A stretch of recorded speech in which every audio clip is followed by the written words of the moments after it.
Hello and welcome to the first ever Roblox tutorial. Today we're going to be just discussing the studio version of Roblox, where we'll eventually be getting into scripting and making people from a beginner to maybe a advanced or master version of a developer. So we are now inside of the studio, as you can see. So to create something, you just click create part, and this will just create an object here, which is just known as the part. You can have different parts, so you can have a block, sphere, wedge, or a cylinder. These all look like so. So if we place them in, and we'll just have a look at them. So you can see this, the wedge is like a ramp, the sphere is a sphere, so a ball. This is a cuboid, and this is a cylinder. So all of these parts can be placed and put together to make models. For example, if we go into the toolbox, you have a tree here. This tree has actually been created up of multiple different blocks. So this would be a block like this one, and so forth. And they've all been merged together via a group, which is called a model. So if we just delete this here, you can zoom in and out via your mouse wheel.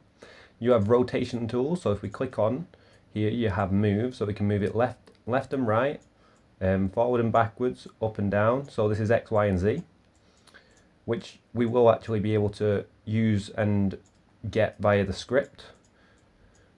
Then you also have scale. So scale will scale it in either X, Y, or Z.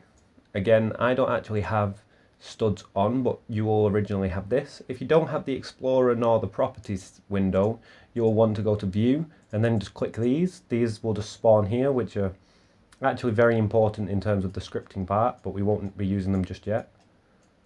So for some reason it's being a bit buggy, I can't move. There we go, right. So we've also got where is it now? We need to go to the terrain editor. So we have a terrain editor somewhere. If we go into view, game explorer, terrain editor, there we go.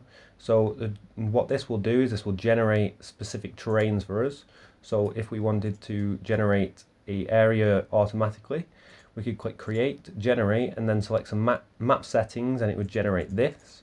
So if we actually go over to here and press canyons, for example, it will spawn all of this if we click generate. So I'm just going to pause the video here, and I'm going to go back when it's all generated. So as you can see, we've got a nicely generated world which we can work with. So if we now go into the tools for the terrain editor, we do have add tool, so we can add to the grid, which is all based off a grid selection. So so where you are on the grid will depend on how you can model your things. You've also got subtraction. So subtraction is obviously what it says on the tin. You can delete parts of your world by just going over them.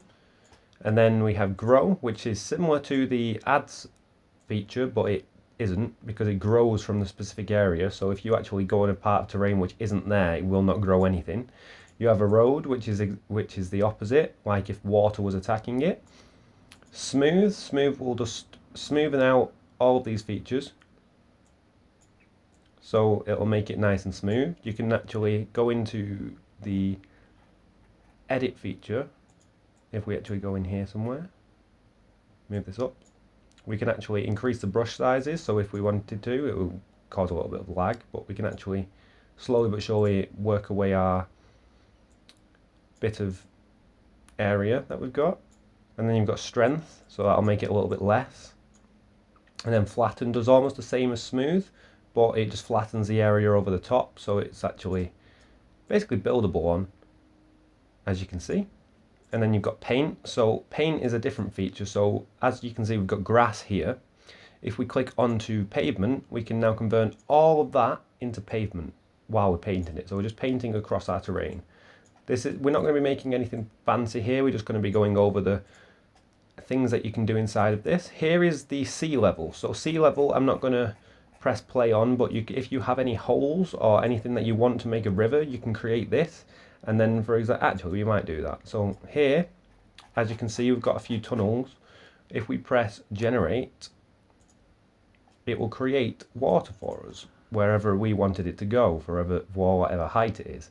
The exact same function is there for removing the water. So if we click evaporate now, that's just evaporated all the water that we had in the area for the water level, although it's not really worked too well. So if we just evaporate again, and there we go, we no longer have any water, as you can see. So the people who are watching this, I suggest you just go around and start having a mess around with all of these different create material, which is where if you've got a part, so for example, if we scroll into, where did it go? It has vanished. There we go. If we scroll into this, we can't actually click it.